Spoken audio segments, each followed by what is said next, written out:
censura.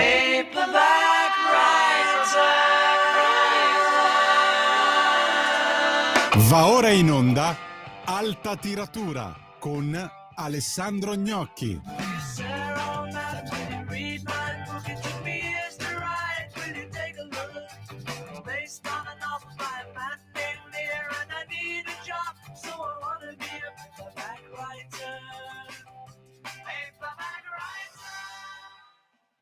Buongiorno, benvenuti ad Alta Tiratura, io sono Alessandro Gnocchi, questa è Radio Libertà. Partiamo dalle alte tirature, non poi così alte, ma insomma partiamo dalla classifica dei libri, perché è abbastanza sorprendente. Diciamo che tra il 17 e il 23 novembre, che è l'ultima rilevazione disponibile, abbiamo visto scendere parecchio quelli che dovevano essere i dominatori della classifica natalizia, insomma del periodo natalizio, ovvero Dan Brown e Ken Follett. Li troviamo scesi Dan Brown al sesto posto e Ken Follett addirittura all'11°. Invece in cima abbiamo soprattutto libri italiani, Mandorla Lamara di Cassar-Scalia Cristina Cassar-Scalia, poi abbiamo La bugia dell'orchidea di Donato Carrisi, Sotto mentite spoglie di Antonio Manzini, The Breakfast Club, niente come sembra, di una serie di autori, e poi Alberto Angela con La conquista dell'eternità, che è un saggio su Cesare, Giulio Cesare. Poi c'è Cazzullo con il suo solito libro su Francesco, che è solito nel senso che è in classifica ormai da parecchio, e poi così via, ci sono gli altri titoli. Devo dire che nei primi 15, onestamente, il 15° è Con parole precise, manuale di autodifesa civile del giudice Gianrico Garofiglio. Devo dire che tra questi 15 libri forse ce n'è uno solo che non userei per accendere il camino, che è quello di Ian McEwan, quello che possiamo sapere. Oddio, neanche questo è un capolavoro, ambientato in un futuro distopico, però insomma questo anche il giochino del libro ambientato nel futuro distopico francamente ha un po' stufato. Passiamo invece a quello che è stato il caso culturale più divertente di questo periodo. Mi riferisco al convegno Pasolini Conservatore, che è stato organizzato dalla Fondazione di Alleanza Nazionale in collaborazione con altri, e che si è svolto il 25 di novembre, quindi qualche giorno fa, alla Camera, no, scusate, al Senato. Questo convegno ha suscitato un grande vespaio per via del suo titolo, Pasolini Conservatore, e perché appunto tra i convenuti, tra i quali c'ero anch'io, figuravano anche membri di Fratelli d'Italia, cosa peraltro del tutto normale, in quanto appunto il convegno si svolgeva al Senato, e ci mancherebbe anche che il presidente del Senato, Ignazio La Russa, non facesse gli onori di casa.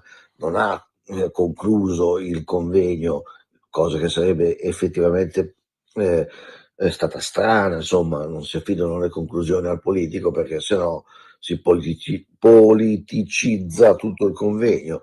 In realtà ha fatto gli onori di casa all'inizio della giornata. Poi gli interventi sono stati molto vari.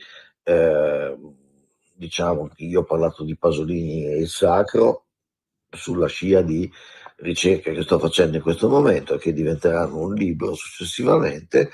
Poi Camillo Langone ha parlato della destra divina, quindi diciamo del Pasolini, dell'ultimo Pasolini, quello del difendi, conserva, prega. Altri hanno parlato di Pasolini in fuga dal marxismo negli anni finali della sua vita, altri hanno parlato dei suoi rapporti con l'MSI. Insomma, ci sono stati tanti interventi molto brevi, 5 minuti l'uno.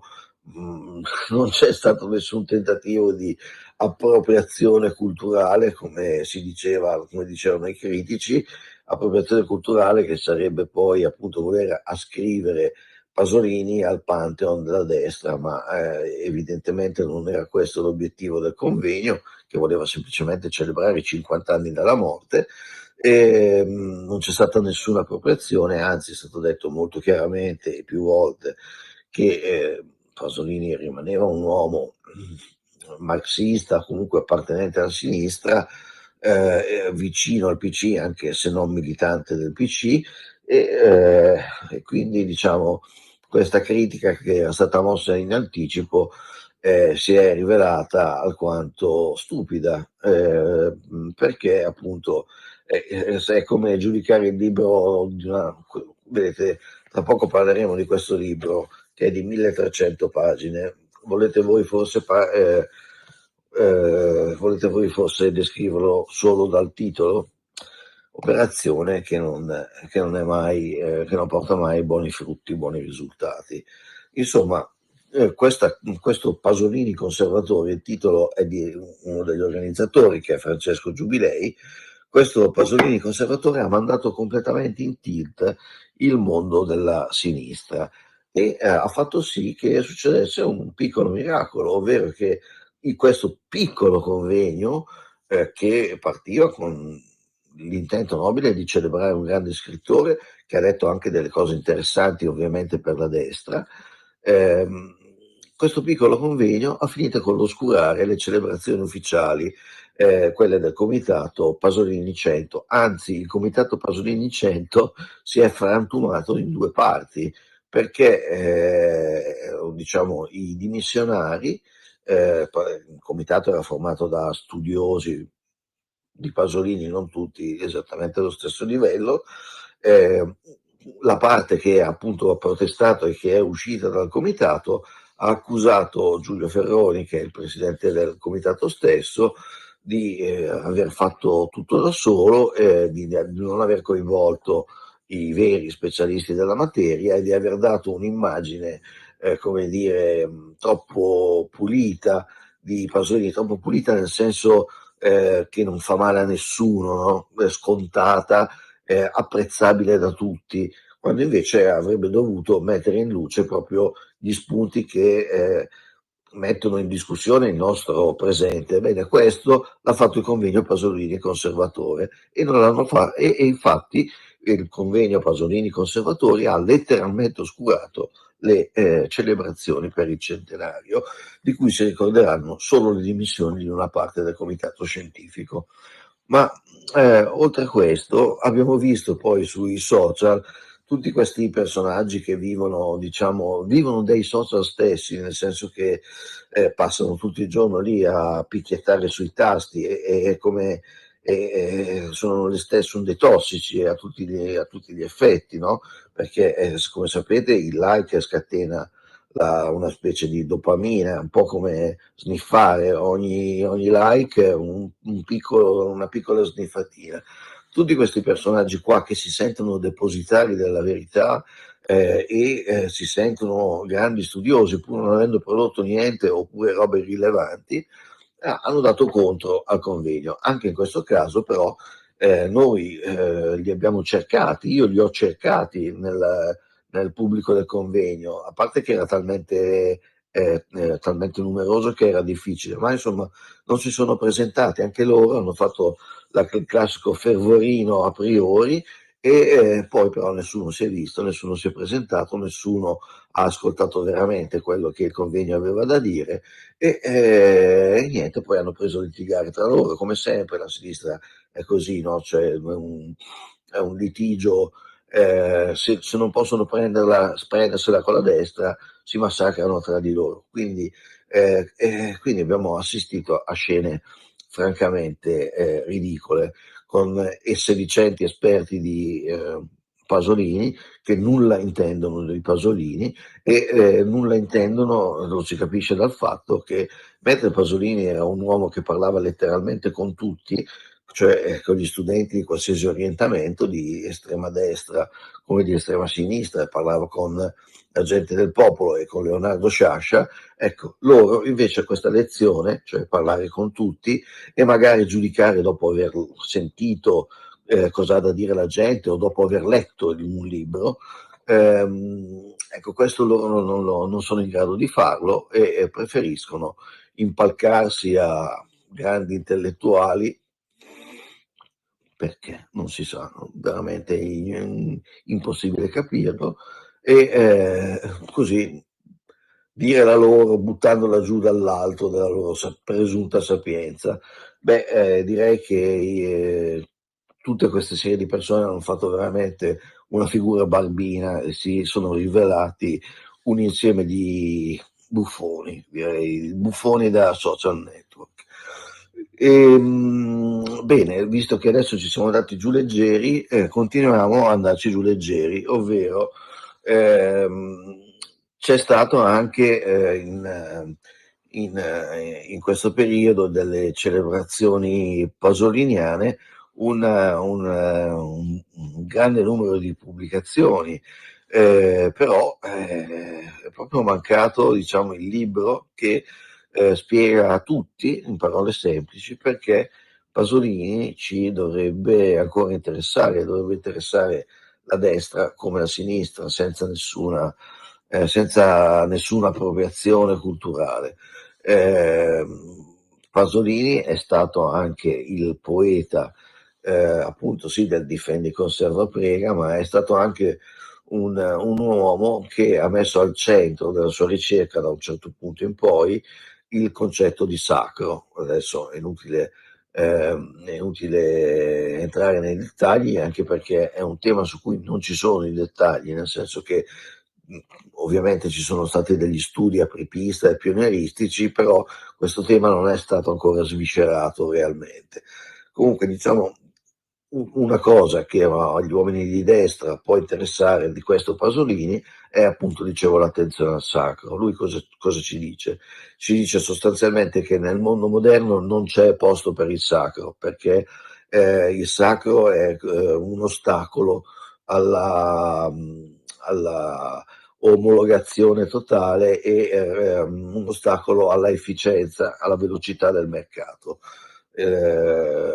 Di conseguenza il sacro va eliminato in nome di questa cultura razionale e tecnologica di cui che noi stiamo vivendo. Lui dice praticamente se togli il sacro dall'equazione della vita sociale, finisce che la vita sociale inizia a rotolare come se fosse su un piano inclinato e in fondo a quel piano inclinato poi c'è la turpe fabbrica dell'uomo, ovvero il potere assoluto sulla nostra mente, che viene colonizzata dalla propaganda e dalla pubblicità, e c'è anche la profanazione totale del nostro corpo, che è disponibile a ogni abuso da parte della tecnica. Questo perché solo il sacro rende divino l'uomo, e se lo rendi divino vuol dire che lo rendi intoccabile.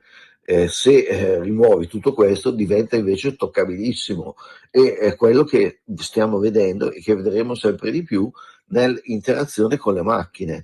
Quindi Pasolini non è un signore che ci sta parlando del passato, la civiltà contadina, il mondo arcaico. Sì, certo, ovviamente c'è quello, e poi bisognerebbe entrare nello specifico per vedere cosa significa questo ritorno all'arcaico. Pasolini è anche un uomo che ha saputo guardare lontano, nella direzione che noi abbiamo iniziato a percorrere con grande decisione, senza pensare per ora alle conseguenze. Ma questo è normale, perché l'uomo, come dire, l'uomo è curioso, tutto quello che può fare lo fa, anche se è dannoso, anche se è pericoloso.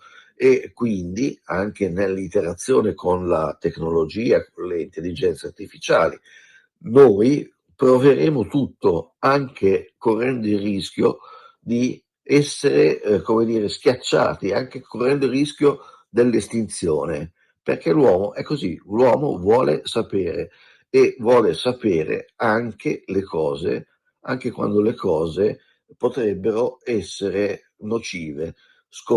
Vuole scoprire anche ciò che potenzialmente lo può distruggere. Adesso, a proposito di distruzione, ci sentiamo un brano dei Sex Pistols, ovvero Problems.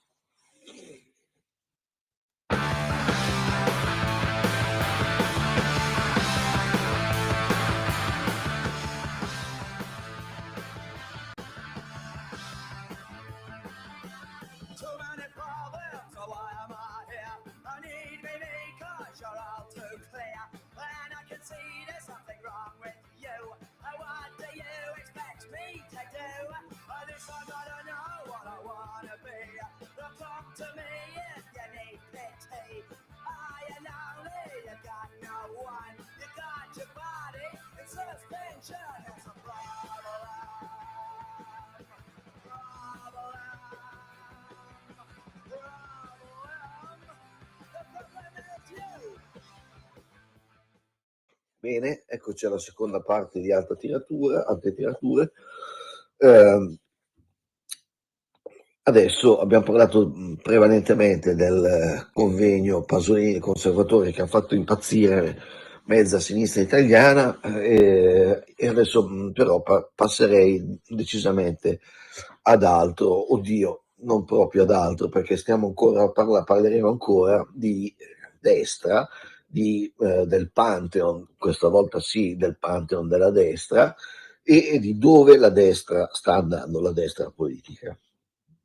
Partiamo con il primo tomo, che è un capolavoro, almeno per quello che io ho potuto capire, perché come vedete il tomo è piuttosto spesso, pubblicato purtroppo in un carattere davvero difficile, corpo 10 direi, e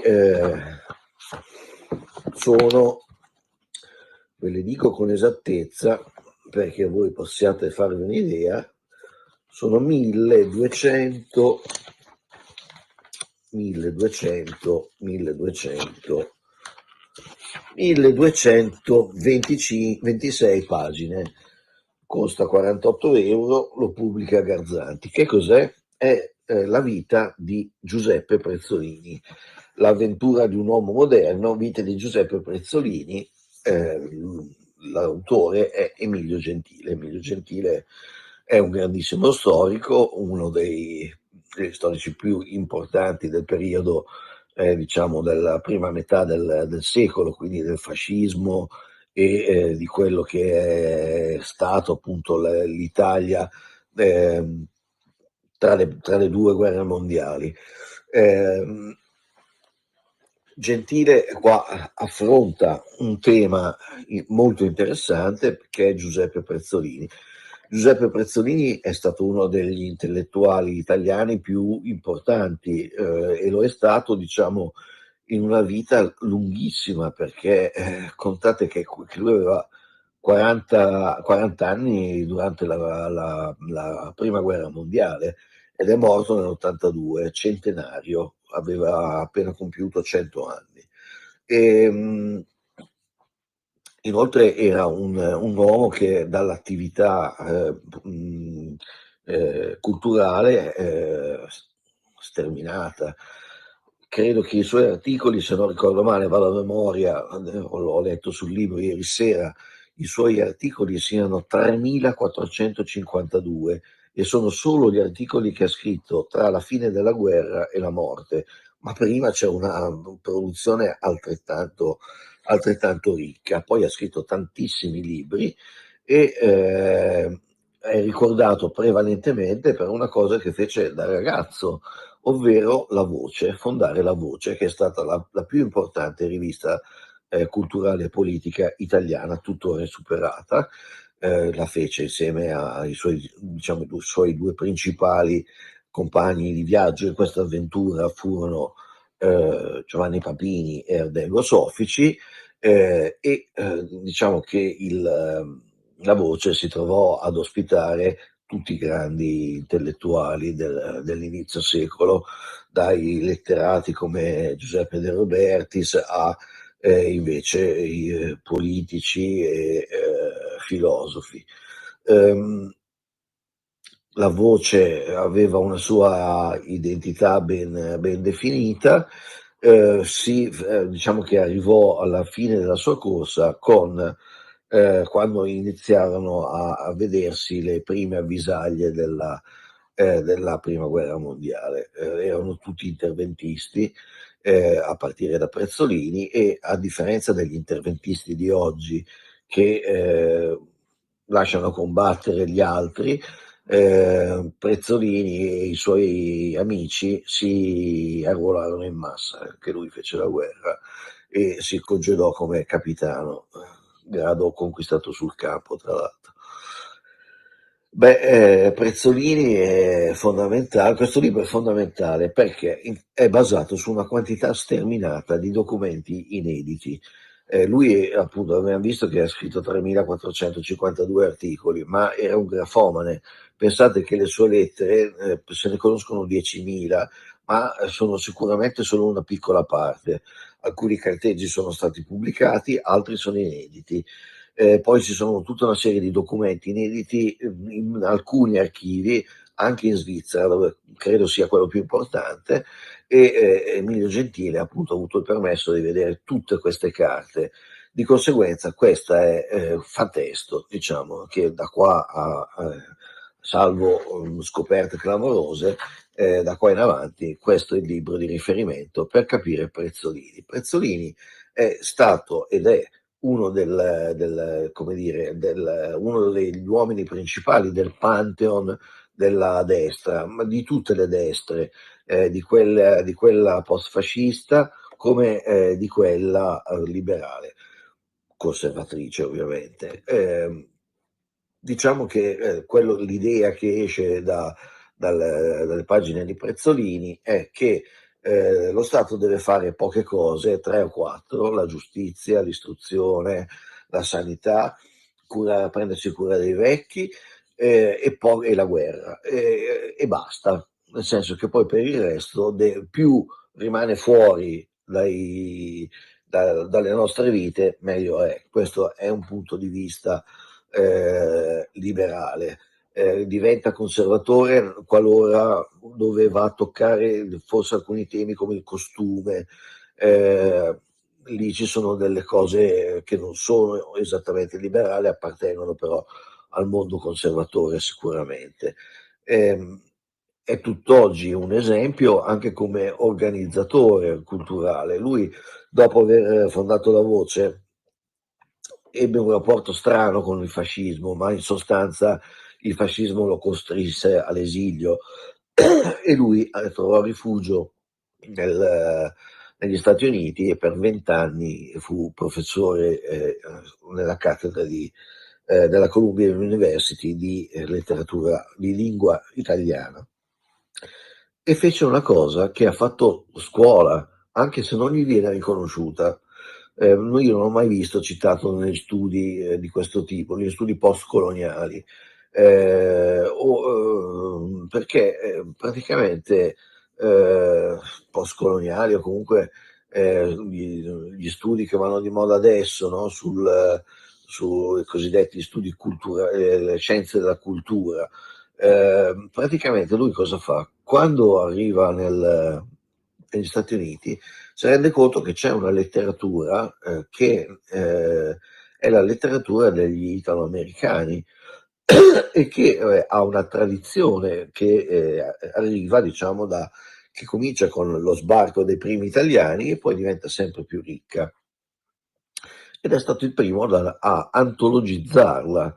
E allora questi studi, diciamo, più prima detto coloniali e improprio, questi studi, diciamo, sull'immigrazione e sulla lingua degli immigrati e la letteratura di queste persone è uno dei temi che oggi viene, diciamo, affrontato più spesso, e ci sono editori come Inaudi, ad esempio, specializzati in questo tipo di letteratura, la letteratura degli immigrati, che è particolarmente interessante nel momento in cui diventa la letteratura degli immigrati italiani.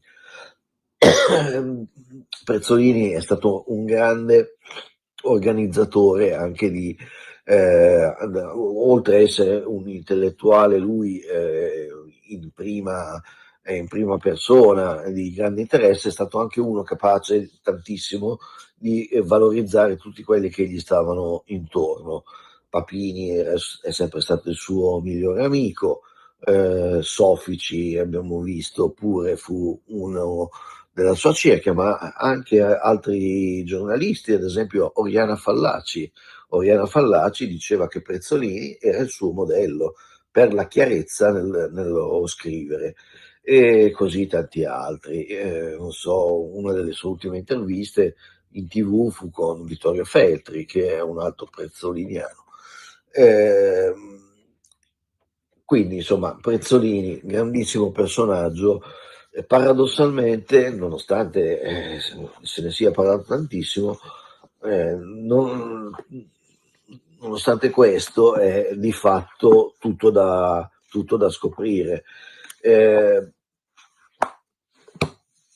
un italiano anti-italiano, come si suol dire, cioè gli piaceva mettere in risalto i vizi degli italiani, e qui ha lasciato alcuni libri molto divertenti di satira acida, sul carattere degli italiani, che diceva sono di due tipi, ci sono due categorie di italiani, i furbi e i fessi. Dopodiché c'è tutta una spiegazione su chi è furbo e chi è fesso, assolutamente esilarante, ma a parte questo ha scritto un po' di tutto. Forse le sue pagine migliori sono quelle su Machiavelli, in cui in realtà lui scrisse questa vita di Niccolò Machiavelli, che è nel catalogo Sellerio, se non ricordo male, in cui sì, viene raccontata la storia del segretario fiorentino, ma si capisce controluce che Prezzolini sta parlando di se stesso, perché anche lui è un realista, è un cinico.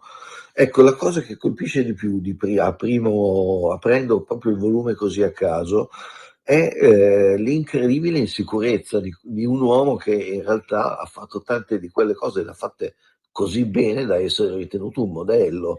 Ma pensate, ad esempio, è stato tra i primi a valorizzare la televisione, perché lui l'aveva vista in America e aveva subito trovato una sua piccola collocazione in un canale destinato agli italoamericani, che però si vedeva in tutto il Nord America, quindi è stato anche il primo a capire questo mezzo completamente nuovo. Ecco, quest'uomo geniale, che sa vedere che cosa arriva, ha occhio sulle novità, sa organizzare, sa creare un movimento, scrive benissimo. Ecco, quest'uomo nelle sue lettere private e nei suoi diari, nei suoi taccuini, è di un'insicurezza patologica, è di una timidezza che poi però sapeva vincere, e aveva la convinzione che lui era niente e che nulla sarebbe rimasto di lui, e questo lo dice in continuazione.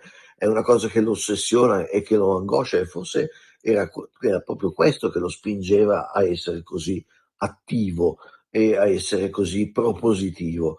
Comunque, vabbè, lui è un grande personaggio, ripeto, lo conosciamo nel senso che è stato letto, esiste qualche biografia, però questo è un libro di un altro livello. Se volete conoscere chi è Perezzolini, questo libro di Emilio Gentile, che vi terrà impegnati un po', perché sono 1200 pagine. Questo libro fa testo, è tutto quello che c'è da sapere su Prezzolini, sta qui dentro. Chiudo con una segnalazione veloce, che è il libro di Andrea Venanzoni, La destra americana contemporanea, dalla New Right a Trump. Ecco, qua diciamo che il sottotitolo è limitativo, nel senso che non è solo la destra americana. Venanzoni, che è tra gli studiosi di scienze politiche forse il più bravo, è quello che ha, diciamo, la penna più felice, qua vi descrive movimento per movimento tutto quello che si agita nel mondo della destra americana, che poi è quello che alla fine arriva qua, dopo 10 anni, ma c'è. Quindi troverete la descrizione della nuova destra conservatrice, della destra religiosa, del paleolibertarismo, dell'alt-right, del MAGA, del dark MAGA, della destra post-liberale, della tecnodestra, dell'accelerazionismo e del pensiero neoreazionario. Io vi assicuro che questo è un libro che, per capire cosa avete intorno quando osservate il mondo della politica americana ma occidentale, ecco, questo è un libro fondamentale, è una guida per capire cosa abbiamo intorno e cosa vogliono veramente le persone che ci governano, e ci permette anche di capire cosa intendono realmente quando usano alcune parole. Ecco, questo si propone come una guida, la pubblica Giubilei Regnani, sono 22 euro, le pagine non sono poche, sono quasi 400, e l'autore appunto è Andrea Venanzoni.